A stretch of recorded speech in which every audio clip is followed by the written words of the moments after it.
Update 2. On the way to a family reunion, my husband went pale and whispered, "Turn the car around now." I was stunned. Why? Just turn around, please. I trusted him, and it saved us. When I found out why, I never saw my parents the same way again. Didn't even unzip it. Didn't wonder why they were so relaxed all of a sudden. Didn't stop to ask why the people who were struggling to pay for school, groceries, gas, and who'd guilt-tripped me for not helping were suddenly fine. They smiled as we backed out of the driveway, waved like they didn't have a care in the world.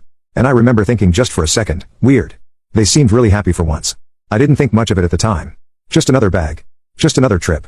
Just another family mess I didn't want to get dragged into. Maybe I should have asked more questions. Maybe I was too naive. He didn't sound angry or scared, just tired and very, very sure. "I need you to see it," he said. I got out. He led me to the back of the car and opened the trunk. Didn't speak. Just unzipped the red duffel and folded back a sweatshirt.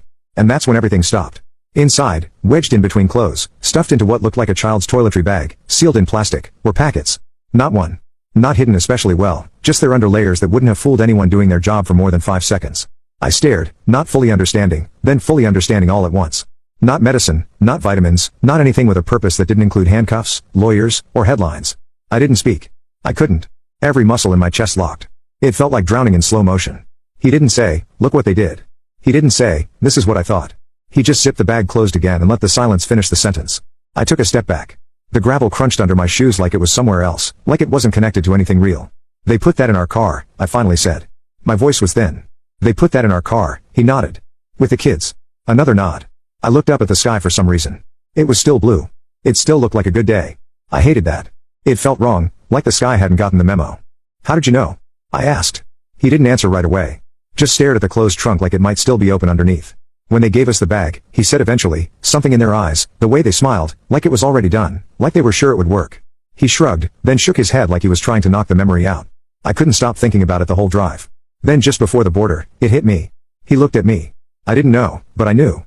And that was worse somehow, that someone else had seen it, what I had trained myself not to see. I turned around and walked slowly back to the driver's seat, got in, closed the door, and sat there for a minute, letting the heat soak through the windshield while my hands shook.